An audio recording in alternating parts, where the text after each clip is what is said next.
자, 오늘은 가장 정확한 내비게이션이라는 제목으로 여러분과 함께 말씀을 나누도록 하겠습니다. 교독합니다. 야곱은 자기 아버지가 몸부쳐 살던 땅, 곧 가나안 땅에서 살았다. 야곱의 역사는 이러하다.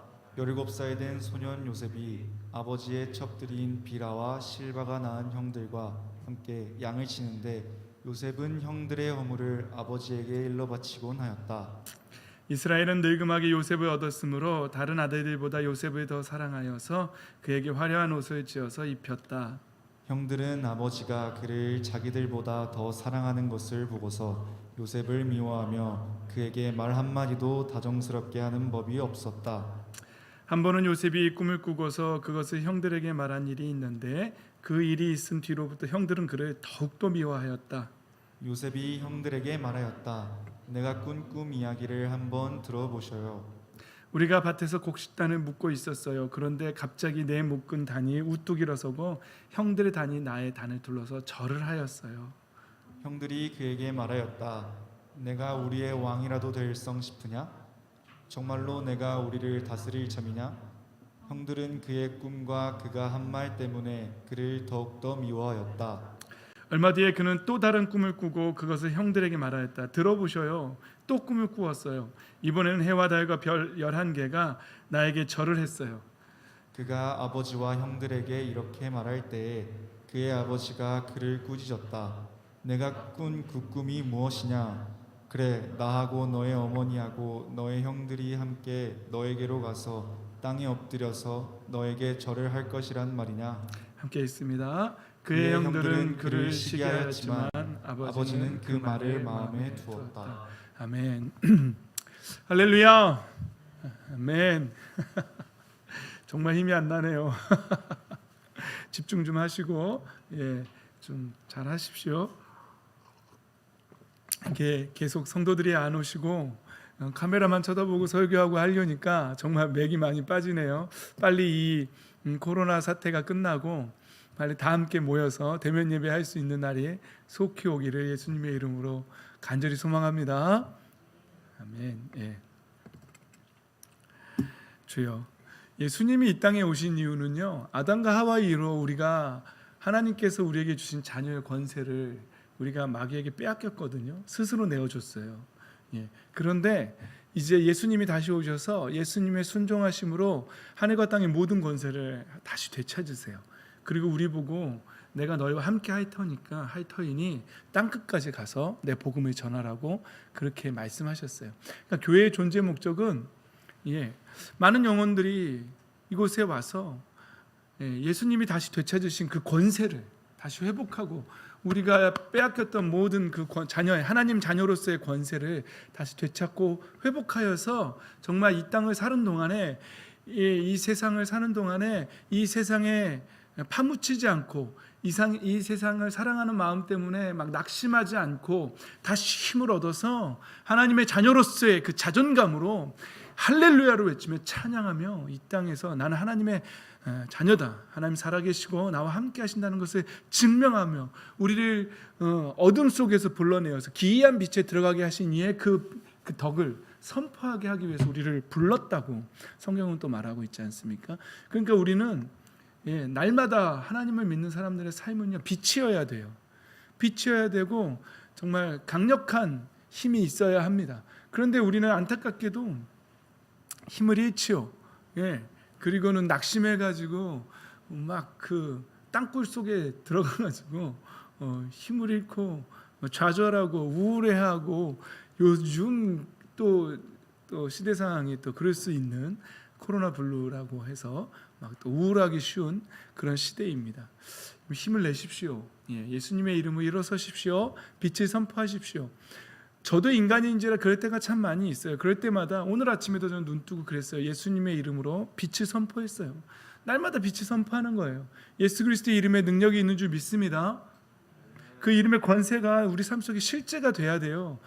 종이 호랑이라는 얘기 들어봤죠? 호랑이는 호랑인데 종이 속에만 있는데 그림 호랑이. 아무리 뭐가 무서워요 그게? 하면 무서워요? 만약에 예수 그리스도의 이름의 그 권세가 그런 종이 호랑이처럼 그냥 그림 속에만 있다면, 글 속에만 있는 실체라면 그게 무슨 능력이 있겠습니까? 우리의 삶 속에 예수 그리스도의 이름의 권세가 실제적으로 드러나야죠.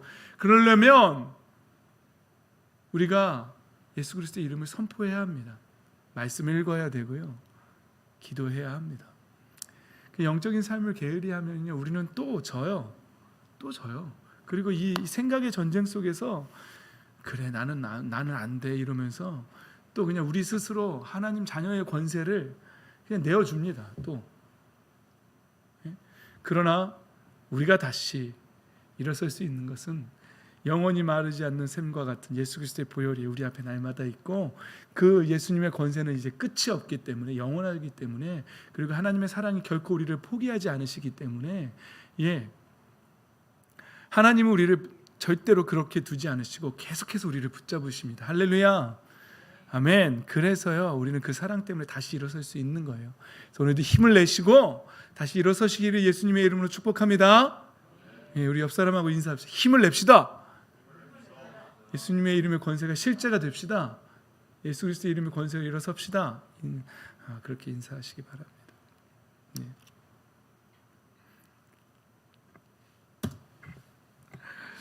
오늘 말씀에 보면은요, 1절 말씀에 보면은요, 야곱이요 드디어 자기 삼촌 라반하고 살았잖아요.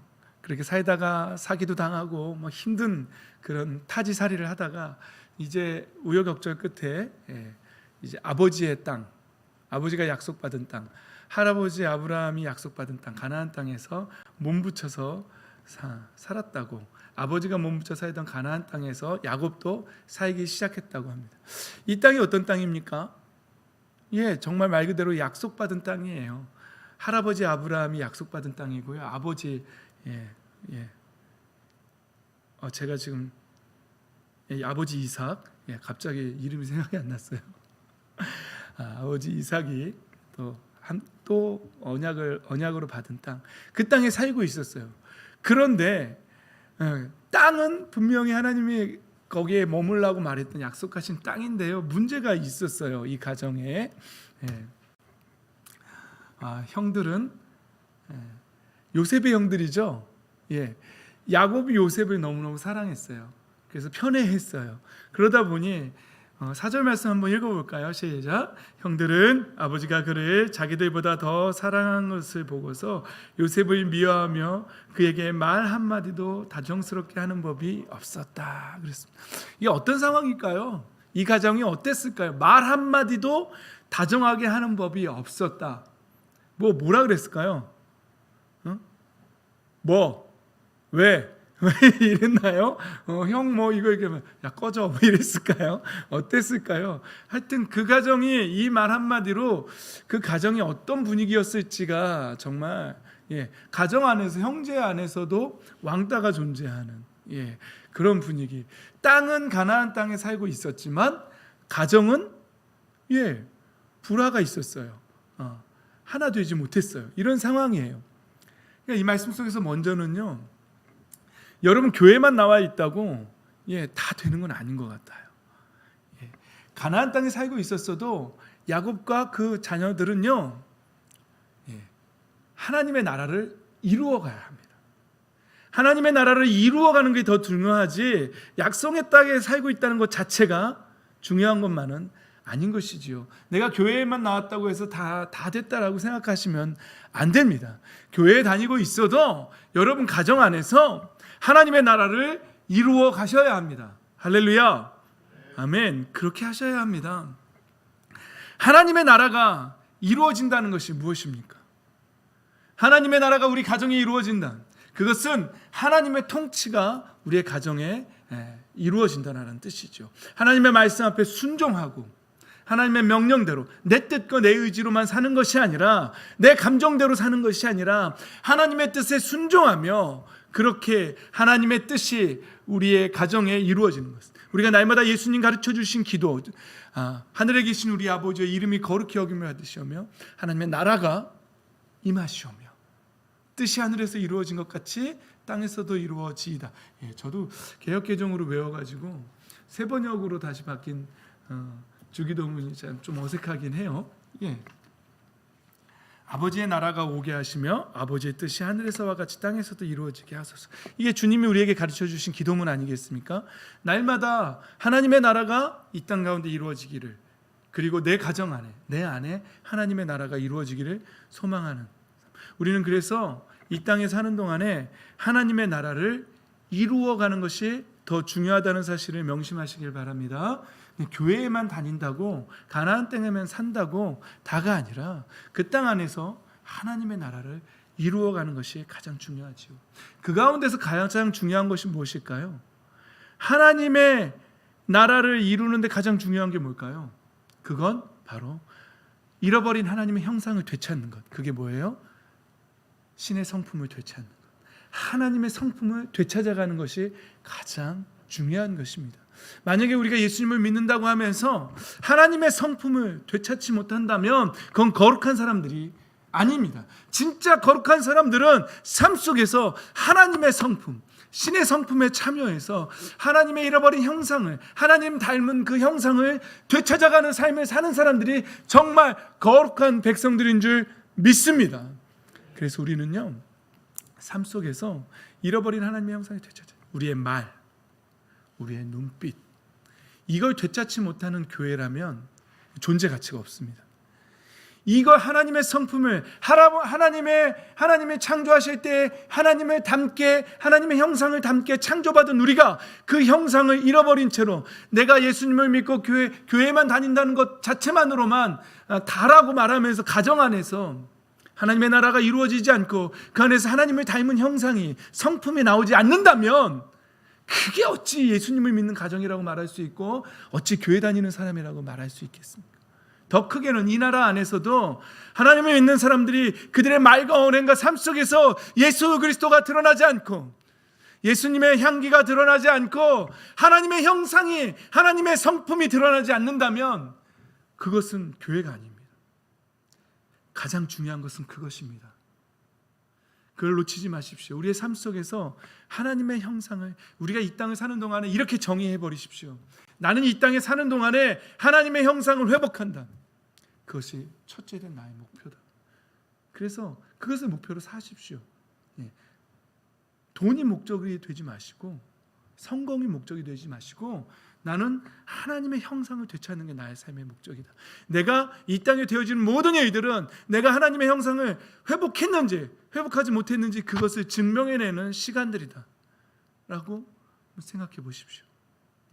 우리 한 청년이 이번 주 중에 직장에서 어려운 일을 겪었다고 그런 얘기를 했죠. 그때에도 하나님의 성품이 나오는지, 내가 하나님의 형상이 나오는지 그걸 한번 보십시오. 친구들 만나지요. 친구들이 같이 술 먹자고 우리 청년들 유혹하지요. 그때 하나님의 형상이 나오는지 한번 보십시오. 가정에서 남편이 화나게 하지요. 예. 그때도 악다구니를 쓸 건지 하나님의 형상이 나올 건지 선택하십시오. 아내들은 너무너무 착각하는 게 있는데 남편만 속상하게 한다고 생각하는 그 착각 속에 있지요. 우리 남편들한테 여쭤볼까요? 아내들도 화딱지나게 하지요. 아내들도 남편을 많이 화나게 합니다. 그때 제 인생의 가장 큰 목표는 하나님의 형상이에요. 그때 하나님의 형상을 잃어버리지 말자. 뭐 우리를 화나게 하는 게 한두 가지입니까? 심지어는 집에서 키우는 개도 화나게 하는데 우리를 화나게 하는 일은 한두 가지가 아니에요.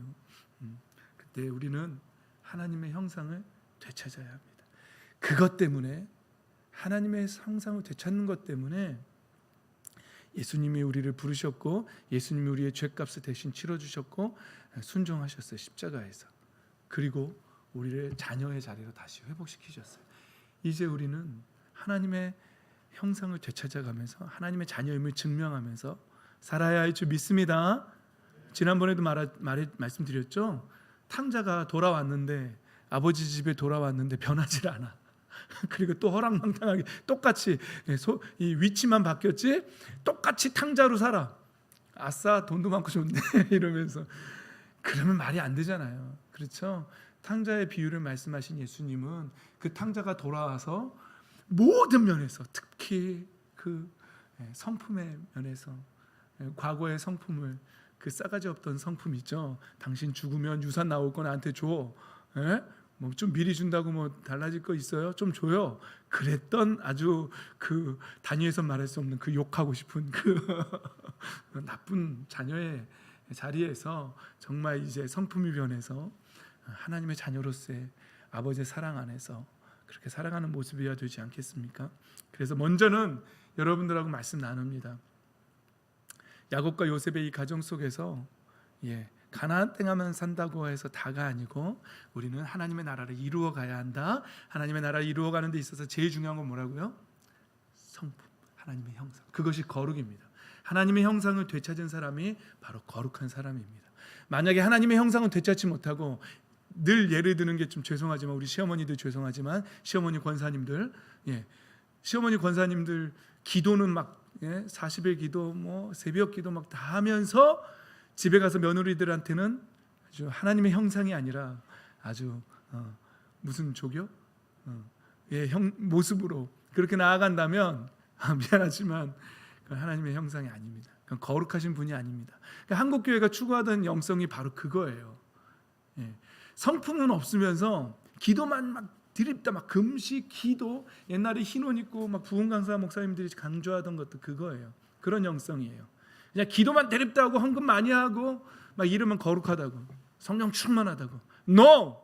여기에 있는 오상선 목사는 그렇게 말하지 않습니다. 그렇게 가르치고 싶지 않습니다. 그건 그냥 신앙생활에 필요한 일들이에요. 기도하고 말씀 읽고 그런 건 다 신앙생활에서 필요한 거예요. 그게 목표가 아니에요. 우리가 그렇게 기도하고 말씀 읽음으로 이루어야 할 최종 목표는 목표는 하나님의 형상입니다. 그러니까 하나님의 형상을 이루는 게 가장 중요합니다. 그게 거룩입니다. 그게 성령 충만입니다.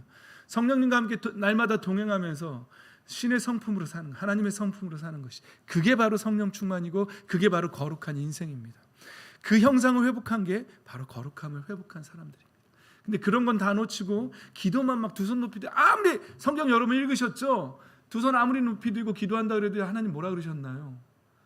진짜 신앙의 본질을 되찾지 못하면 거절하시겠다고 말씀하셨잖아요. 그렇죠? 심지어 이스라엘 백성은 어떻게 됐나요?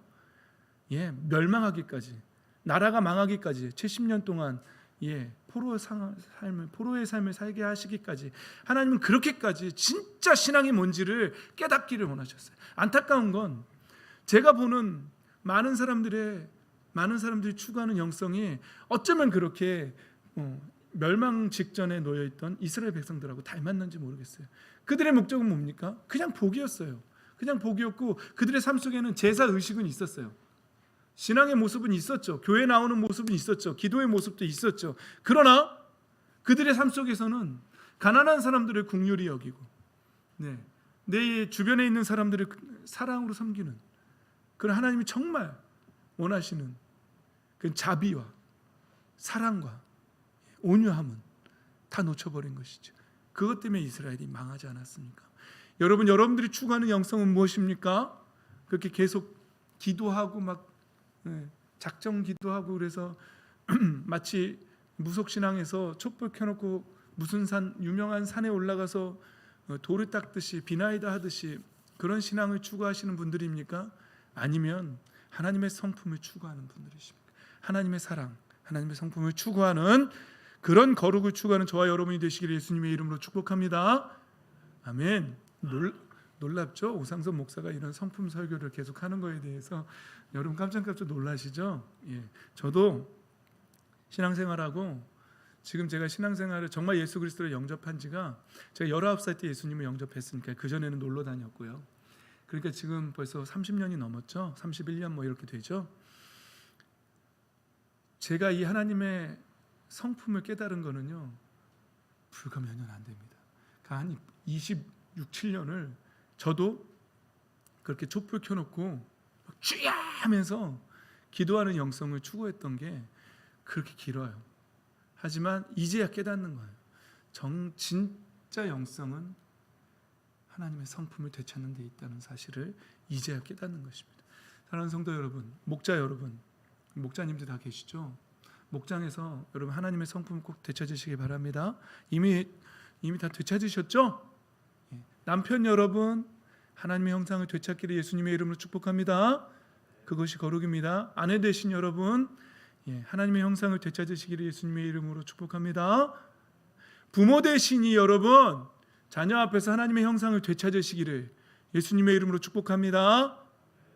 자녀 되신 여러분, 부모님 앞에서 하나님의 형상으로 사시기를 예수님의 이름으로 축복합니다. 아멘. 아멘 하십시오. 기분 나빠도 내 감정보다 하나님 말씀이 앞서야 합니다. 그게 순종입니다. 이 야곱의 가정에 참 많은 문제들이 있었는데 왜 이렇게 형들이 요셉을 미워했을까요? 문제들이 참 많았죠. 첫 번째는 우리가 오늘 말씀에도 읽었듯이 야곱이 요셉만 화려한 옷을 입혀줬죠. 왜요? 야곱이 정말 사랑했던 여인이 누구였죠? 라헬이었잖아요. 그런데 그 삼촌 라반이 속여서 레아를 먼저 얻게 하고, 그렇죠. 그리고 다시 또 라헬을 또 아내로 얻었죠. 그리고 비라와 실바라고 또 그 몸종들이 있었죠. 그런데 진짜 사랑했던 라헬에게서 얻은 아들, 그 첫 번째 아들이 누구였죠? 바로 요셉이었죠. 그래서 요셉을 더 사랑했을 것 같아요. 그리고 채색 옷, 막 그 색동옷, 화려한 옷을 요셉에게만 입혀줬죠. 이게 참 문제죠. 여러분이 봐도 좀 문제죠. 문제가 있습니다. 이렇게 하시면 안 됩니다.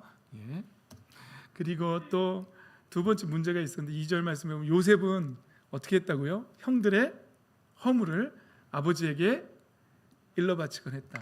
우리 형들은 잘 알죠. 우리 막내, 저도 막내라 잘 모르는데 우리 막내들은 잘 모를 거예요. 형들한테 물어볼게요. 동생이 부모님한테 엄마, 형이 막 이랬으면서 일러바치는 거 있어요? 어때요, 기분이? 이 형들의 감정을 이해가 되나요? 잘 안 돼요? 그런 적이 없군요, 동생이. 아니면 그냥 직접 처단했나요? 법보다 빠른 주먹이. 오케이. 요셉의 허물인데요. 요셉은 아버지한테 사랑을 받고 자꾸 그러니까 형들이 밖에서 양치고 그럴 때 실수했던 일들 있죠. 형들이 양을 잡아먹었을까요? 하여튼 뭔들 했겠죠. 뭐든. 그때에 요셉이 아버지한테 일러 바치곤 했다고 합니다. 요셉의 성품이 참 문제가 있었던 것 같아요. 이런 부분에서는. 그리고 또 한 가지 문제점을 찾자면 요셉이요 자꾸 자랑질을 해요. 꿈을 꾸고서 그것을 형들에게 말하는 일이 있었대요. 근데 그 다음에 이어지는 말씀이 뭐라고요? 그 일이 있음 뒤로부터 형들은 그를 더욱더 미워했다고요. 그러니까 이게 총체적인 난국이죠. 근데 문제는 지금 오늘은 우리가 포커스를 맞추는 게 요셉이니까요. 요셉한테는요 하나님의 비전이 주어져요. 그런데 문제는요, 참 자랑질을 해요. 저는 이 말씀 속에서 우리가 교회 안에 뭔가 조금 영적으로 좀 더 깨달으신 분들이 참 문제가 뭐냐면요, 자랑질을 그렇게 해요. 이거 잘못하면 영적인 우월감으로 가거든요. 그래서 내가 먼저 그 길을 걸었고 나보다 좀 나중에 신앙의 길을 걸으면 사랑으로 이제 인도해 줘야 하는데, 더 알려주고 또 기도해주고 이래야 되는데, 그러면서 나도 한때 저랬지 뭐 이러면서 되게 무시한다든지 욕을 한다든지 그러면서 그 먼저 믿은 자답지 못한 성품들을 교회 안에서 너무나 많이 봤어요. 저는 처음에 예수 믿어서부터 지금도 교회 안에서요 얼마나 많은 사람들이 자기 잘났다고 자기의 영성만 이거라고 말하면서 얼마나 험담하고 영적 우월감을 가지고, 근데 그거는 하나님이 원하시는 게 아닌데 정말 착각하는 거예요. 그건 하나님을 닮은 성품이 아닌데 영적 우월감. 그래서 이런 문제들이 여러분들 안에는 이런 영적인 우월감들이 없으시기를 바랍니다. 없으시죠? 정말요? 없으셨구나, 유사모님. 그럼 제가 보는 건 좀 이상한 건가 봅니다. 자, 그래서요 요셉을 하나님이 사용하셔야 되는데 요셉이 영적 우월감을 가지고 이렇게 거룩한 성품하고 맞지 않으니까 하나님이 이제 시작하시죠. 뭘 시작하시나요? 훈련을 시작하시죠. 훈련을 시작하시고 이제 그렇습니다. 이제 형들이 이제 그 다음 말씀을 껑충 띈 거예요. 오늘 본문 읽지 않은 다 읽을 수는 없으니까. 그래서 이제 아버지가 요셉에게 야 나가서 형들이 양 잘 치고 있는지 또 가서 보고 고자질 좀 해줘 그랬을까요? 좀 가서 보고 오라 그랬어요. 그래서 요셉이 갔어요. 형들한테 갔어요. 하여튼 다 생략합시다. 그런데 형들이 요셉이 오는 걸 봤어요.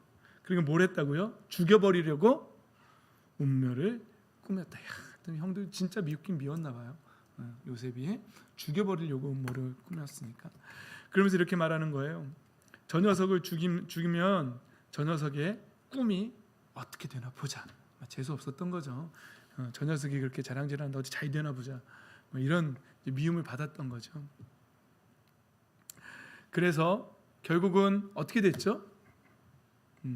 미디안 상인들한테 이제 그 형제들 중에 제일 큰 형인 루벤 형은 죽이지 말자 그랬고 또 넷째 형인 유다가 또 팔자 그라고 그랬죠. 죽이지 말자고 그렇게 했어요. 그래서 결국은 요셉을 지나가던 미디안 상인에게 팝니다.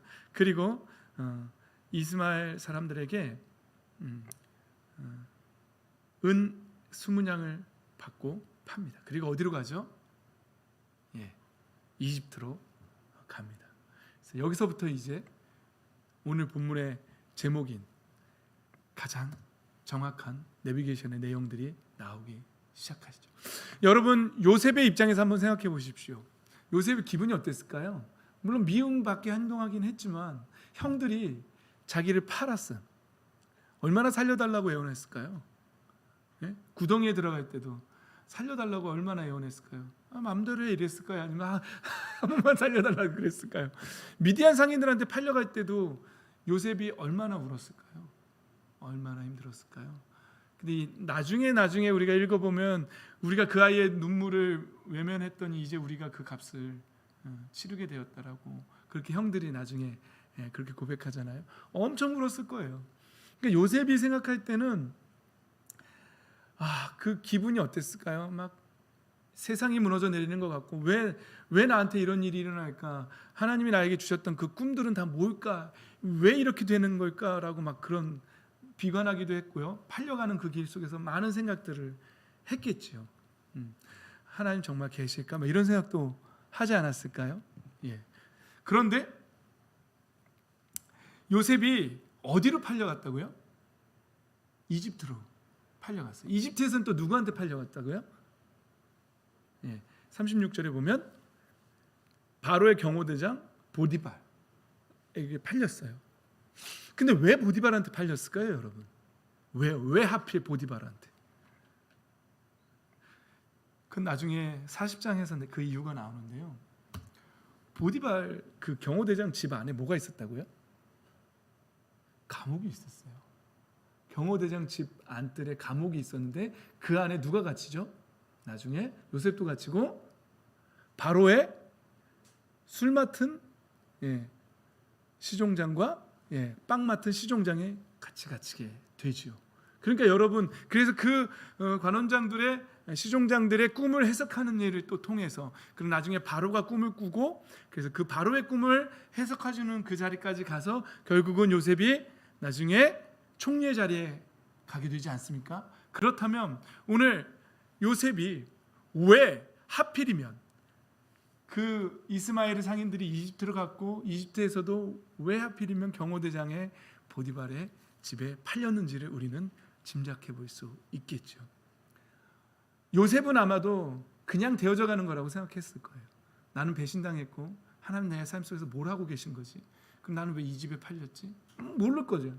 아무것도 몰랐겠죠. 그러나 그렇게 흘러 떠내려가는 것 같은 그 인생 속에서도 하나님의 정확한 내비게이션은 요셉이 가야 할 곳으로 보내셨고 요셉이 겪어야 할 일을 겪게 하셨고 그리고 그 훈련 과정 속에서 요셉은 결국은 총리의 자리로 가게 되었다는 사실이죠.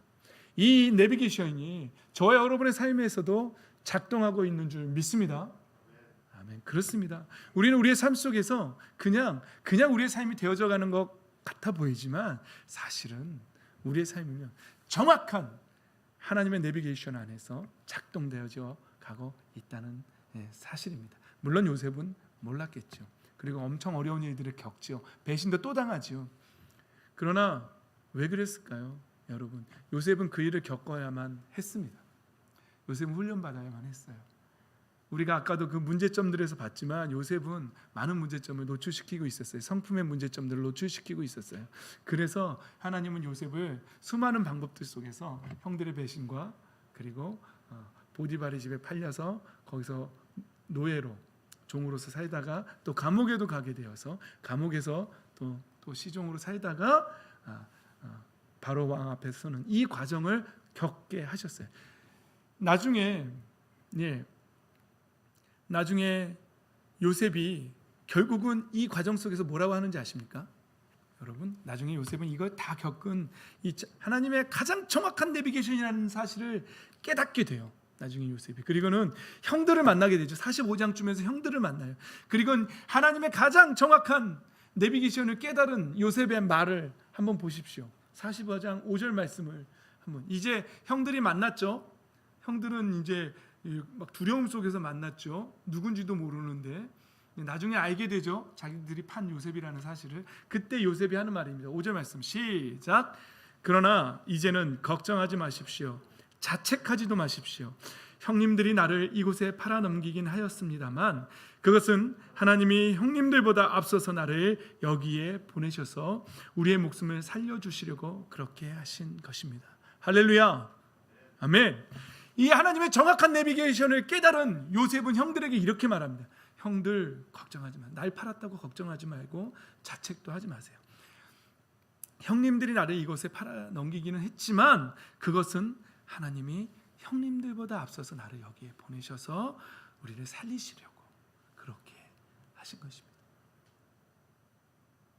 요셉은 자기의 삶이 하나님 앞에 어떻게 쓰임 받았는지를 다 깨달았어요.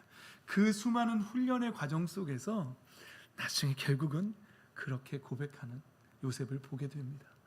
사랑하는 성도 여러분, 이 고백을 저와 여러분이 빨리 하게 되기를 예수님의 이름으로 축복합니다. 아멘.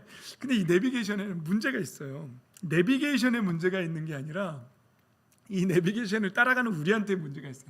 여러분 자동차 운전하다가 내비게이션이 가라는 대로 안 가다가 엉뚱한 대로 갈 때가 있거든요. 그럼 내비게이션이 뭐라 그러죠? 경로를 이탈하셨습니다. 다시 탐색합니다. 이 가장 정확한 내비게이션은 우리가 경로를 이탈했을 때 다시 하나님의 길을 찾아줍니다. 네. 그러나 문제는 그 경로를 자꾸 이탈하는 우리한테 있다는 거죠. 여러분 지난주에 말씀 나눴던 요나를 한번 기억해 보십시오. 요나에게 하나님이 내비게이션 하나를 경로 하나를 설정하셨어요. 니느웨로 가라. 가서 복음을 전해라. 회개를 선포하라. 그렇게 말했죠. 그때 요나가 그 경로대로 갔나요? 경로를 이탈했나요? 경로를 이탈했습니다. 예. 이 내비게이션에서 경로를 이탈하는 건 우리들이에요. 우리가 찾고 우리의 감정과 우리의 기분과 우리의 환경을 보면서 하나님의 경로를 자꾸 이탈해요. 그리고는 하나님을 원망하게 되죠. 왜 나한테 이러시냐고. 그러나 요나도 다시 폭풍을 만나고 물고기 뱃속에 들어가는 그런 일들, 엄청난 일들을 겪으면서 다시 어떻게 됐죠? 경로를 재탄생해서 다시 니느웨 앞으로 그 경로가 정확하게 가게 되어 있지요. 사랑하는 성도 여러분, 저와 여러분은 하나님의 자녀들입니다. 그리고 하나님이 기르시는 양입니다. 우리는 우리의 인생은 하나님 손에 잡혀 있는 줄 믿습니다. 우리가 겪는 모든 일들은요, 우리가 겪어야만 하는 그런 인생이에요. 여러분들 잘 알고 계시지만 제가 늘 간증하지만 오상선 목사도 중간에 사역을 때리치고 어딘가 갔다 온 적이 있지요. 그 일 여러분 어떠세요? 저는요 지금 깨달아요. 확신합니다. 그건 제가 꼭 하나님보다 돈을 더 사랑했던 제가 겪어야만 했던 그런 일들이었어요. 결국 거기서 훈련받고 이제는 돈을 사랑하지 않는 마음으로, 지금도 가끔 돈을 사랑하는 마음이 가끔 올라오는데 그때마다 이제 압니다. 제가 돈을 사랑하는 마음을 계속 그대로 두었다가 그것이 더 자라나서 뿌리를 더 깊이 내리는 순간 제 사역과 제 생각이 어떻게 되는지를 제가 알아요. 그래서요, 돈을 사랑하는 마음이 가끔씩 올라올 때마다 제가 뭐라고 말하냐면, 예수님의 이름으로 빛이 있을지어다, 어둠은 끊어져 있지어다, 돈을 사랑하는 마음은 떠나갈지어다라고 저는 선포합니다. 그러면 다시 사역의 마인드로 다시 돌아오고 돈을 사랑하는 마음이 끊어집니다. 예수 그리스도의 이름의 권세가, 능력이 있습니다. 정말 우리 안에서 그 감정들을 끊어냅니다. 문제는 우리가 자꾸 이탈하는 데 문제가 있고요. 이탈하는 것은 우리가 아직 훈련이 덜 됐기 때문에, 깨닫지 못했기 때문에, 하나님의 성품을 되찾지 못했기 때문에 자꾸 경로를 이탈하려고 하는 거고, 우리의 감정들로. 그러나 그럼에도 불구하고 그런 훈련 속에서 하나님은 그 훈련의 과정 속에도 우리가 꼭 가야 할 곳으로 하나님 인도하십니다. 그리고 거기서 훈련받게 하시고 다시 하나님의 사역의 길로 들어서게 하십니다. 우리 하나님은 우리를 절대로 포기하지 않으십니다. 어떻게 해서든 99 양을 떠나서라도. 이해가 잘 되지 않죠? 예수님의 그 비유가 길 잃은 양 한 마리를 위해서 99마리를 놓고 떠나서 그 한 마리를 찾으러 가신대요. 여러분, 그게 이해가 되세요? 99마리는 어쩌라고 이러는 거. 99마리는 우리에다 잘 넣어놨겠죠. 그러나 거기서는 그 말씀을 찾는 게 아니라 그 한 마리를 향한 선한 목자의 그 마음, 양을 위해서 목숨까지도 내어놓는 그 목자의 마음을 우리는 읽어야 한다는 사실입니다.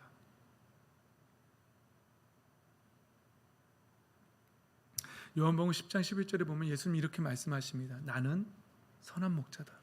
선한 목자는 양들을 위하여 자기 목숨을 버린다고 하십니다.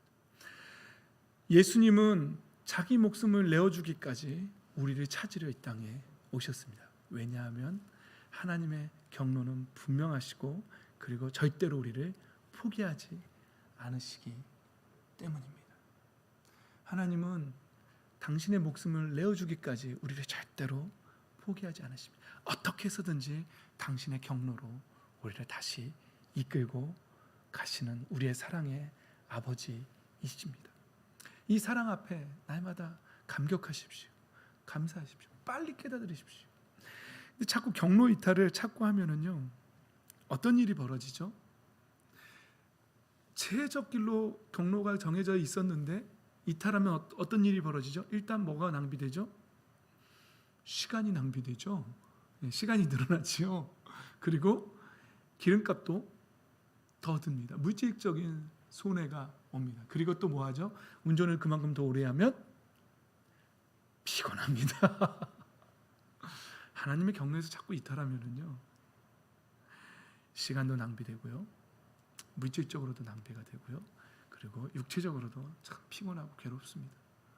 그럼 빨리 하나님의 경로를 되찾으시고, 그리고 또 그 경로 속에서 지금 말씀이 두 개가 섞여 있으니까 여러분 혼란스러울 수도 있어요.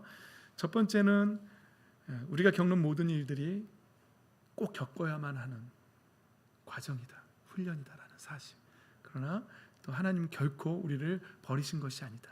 하나님의 정확한 내비게이션은 우리를 하나님의 바른 길로 인도하신다는 사실입니다.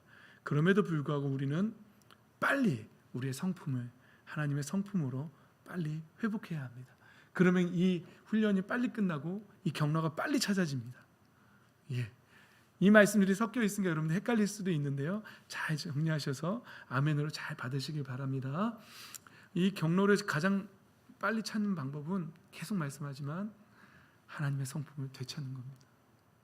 하나님의 성품을 되찾는 것만이 이 훈련 기간을 단축시키는, 경로를 빨리 되찾고 빨리 돌아가는 길입니다. 전제는 절대로 하나님이 우리를 포기하지 않으신다는 사실이고요. 그렇죠? 그러니까 우리는 일로 갔다가도 글로 계속 가는 게 아니라 다시 되돌아서 다시 원래의 경로로 간다는 것이죠. 핵심은 결국은 우리의 성품입니다. 하나님의 자녀로서의 성품, 예수 그리스도를 닮은 성품. 그래서 우리를 작은 예수라고 비유하는 것입니다. 예수님이 몸 본으로 보여주신 그 삶을 우리가 살아야 합니다. 그 사랑의 삶을 살아야 합니다. 죄송하지만 광화문 가서 악다구니 쓴다고 이 나라가 잘 될 것 같지요? 죄송합니다. 혹시라도 이 방송을 듣고 계신 분들 거기에는 해답이 없습니다. 그런다고 이 나라가 잘 되는 게 아니에요. 빨리 하나님의 성품을 되찾으세요.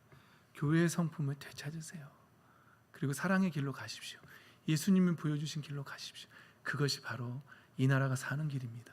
그게 진짜 이 나라가 잘 되고 하나님 앞에서 복음을 위한 선교 사명을 감당하는 그런 귀한 도구로 쓰임받는 길입니다. 그 도구로만 쓰임받으면 하나님은 이 나라를요 엄청나게 부어주십니다. 이 나라가 하나님의 영광을 위해서 하나님의 나라를 위해서 쓰임받기 시작하면은요 하나님 필요한 모든 것도 다 공급하십니다. 그건 나라도 마찬가지고요 개인도 마찬가지입니다. 그 집안도 마찬가지고요 여러분 개인도 마찬가지입니다. 여러분들이 하나님의 영광을 위해서 그 성품이 회복되고 하나님의 영광을 위해서 사용받기 시작하면 여러분들에게 필요한 모든 것들은 그냥 공급됩니다. 믿으십니까? 아멘. 믿으시기 바랍니다.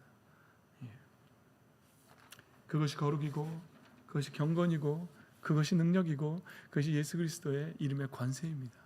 하나님의 자녀로서 살아가면서 하나님의 내비게이션 안에서 하나님의 절대로 포기하지 않으시는 그 사랑을 믿으시고 그리고 우리의 훈련 속에서 빨리 하나님의 성품 되찾으셔서 하나님 앞에 쓰임받는 축복의 통로로 쓰임받는 저 여러분이 되시기를 예수 그리스도의 이름으로 축복합니다.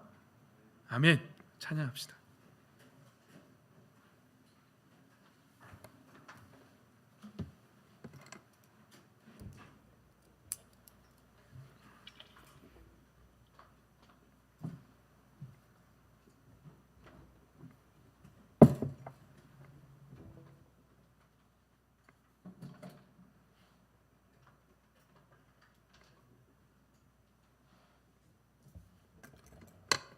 우리의 모든 삶은 하나님 손에 있습니다. 하나님께서는 우리를 다스리십니다. 그리고 하나님은 절대로 우리를 포기하지 않으십니다. 시편 121편에 보면 내가 눈을 들어 산을 본다. 내 도움이 어디서 오는가? 내 도움은 하늘과 땅을 만드신 주님에게서 온다. 주님께서는 이스라엘을 지키는 분은 졸지도 않으시고 주무시지도 않으신다라고 이 시편을 고백합니다. 졸지도 않으시고 주무시지도 않는다는 말씀이 무엇입니까? 하나님 우리의 삶을 붙잡고 계신다는 말씀이지요. 절대로 놓지 않으신다는 말씀이지요. 우리의 삶을 다스리고 계신 하나님 아버지 앞에 모든 것을 인정하고 모든 것을 고백하며 또 빨리 우리의 성품 회복되기를 하나님의 형상으로 회복되기를 간절히 바라는 마음으로 이 찬양 고백하며 나아가도록 하겠습니다. 찬양합시다.